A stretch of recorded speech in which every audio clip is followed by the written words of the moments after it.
Okay, so this recording is just going to be a real quick access to your patient's chart. Here is Jim Cowan. This is the outside of the chart. As you enter into your chart, you have tabs along the bottom that would have various charts, items that you may need. So here are some of the tabs. So I'm going to walk you through your patient's chart to get you acclimated to Mr. Jim Cowan. Here is his doctor's order sheet. You can pause your video at any time to review it a little bit closer. The next available item would be his medication record. Just to show you a couple of things, you see initials alongside. These initials means that this medication was given at that time, okay? There is no initial alongside here, so that means no medication given. No medication given, okay? So here's a list of his medications. These are the scheduled list. On this next page, these are called the PRN list, okay? PRN medications. So this is as needed medication. So he's got an albuterol inhaler and lorazepam as needed. His last dose of albuterol inhaler was 7:30. Signatures down here.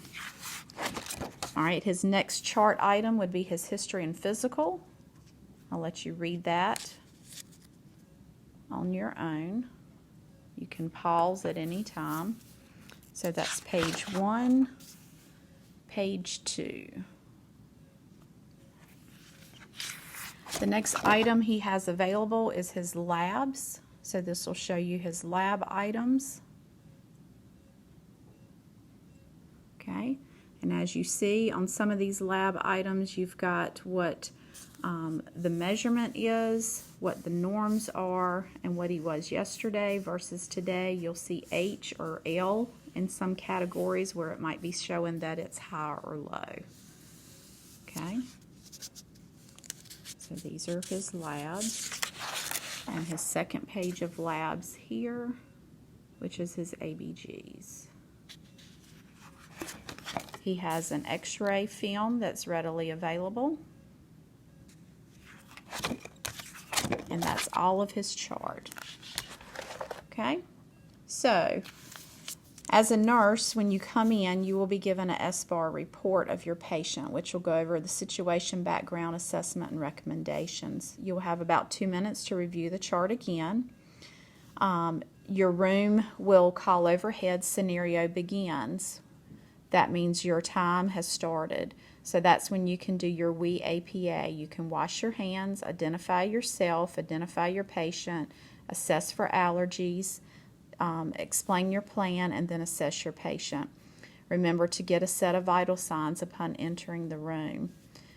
Make sure you assess your patient. You're going to be working as partners or a group of 2, perhaps 3. So make sure that you communicate your findings as you go through. If at any point that you feel like you need validation, you can ask your partner to validate whatever your finding is. Just make sure you go back over it.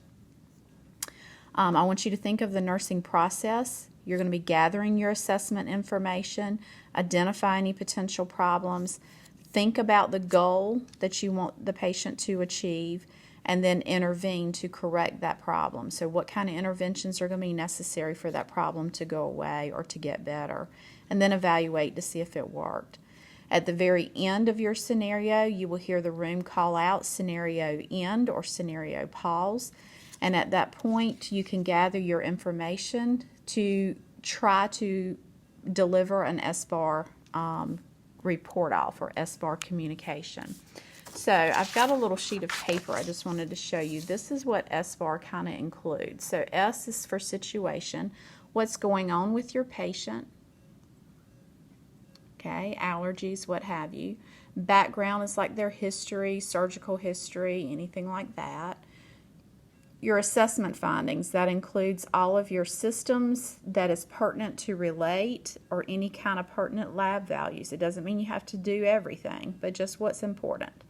And then recommendations. If there's anything that needs to be recommended for the next shift to follow through or follow up on. Okay, so situation, background, assessment, and recommendation. And then that will conclude your simulation experience.